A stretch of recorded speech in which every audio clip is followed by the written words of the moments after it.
Analisis serbuan produk impor. Kebutuhan negara yang harus dicukupi dengan produk impor yaitu contohnya bahan baku industri seperti pupuk, mesin, dan peralatan mekanik. Ada yang lain juga yaitu bahan konsumsi seperti kendaraan, alat medis, sepatu, produk fashion, dan elektronik. Seperti contohnya saja mobil. Kenapa sih mobil harus diimpor dari Jepang? Karena di Indonesia masih belum banyak perusahaan yang memproduksi mobil.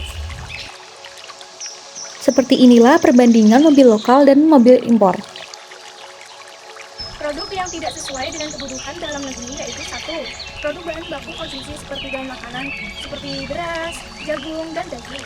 Yang kedua, bahan bakar industri yaitu BBM. Kenapa sih beras tidak harus dicukupi melalui barang impor? Karena Indonesia sudah memiliki sektor pertanian yang sudah mumpuni. Seperti inilah perbandingan beras Indonesia dan beras impor. Upaya untuk mengatasi serbuan produk impor, pemerintah Indonesia dapat melakukan berbagai cara. Yang pertama yaitu pemerintah Indonesia dapat menerapkan kebijakan pembatasan impor, misalnya seperti membatasi barang-barang konsumsi dan produk yang sudah diproduksi di dalam negeri. Yang kedua, pemerintah Indonesia dapat meningkatkan produksi dalam negeri, misalnya seperti mendukung pengusaha kecil, meningkatkan inovasi lokal, serta meningkatkan kualitas, kapasitas, dan permodalan produk UMKM, serta memberikan pelatihan dan bimbingan teknis bagi UMKM. Yang ketiga, yaitu diversifikasi sumber impor, misalnya seperti meluaskan jaringan perdagangan dengan berbagai negara, termasuk negara-negara non-tradisional. Selain itu, pemerintah juga dapat mengurangi budaya konsumtif, menelusuri penyebab barang-barang impor lebih murah, serta mendorong perusahaan melakukan efisiensi, membenahi UMKM agar mampu bersaing di pasar global, dan mendorong ekspor.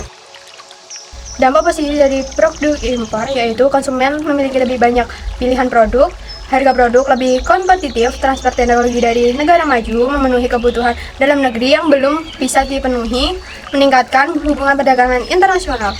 Contoh dampak positif yaitu impor teknologi canggih seperti smartphone, impor bahan baku industri yang belum tersedia di dalam negeri, dan impor obat-obatan penting.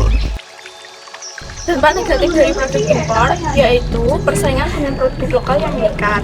Yang kedua yaitu berkurangnya devisa negara.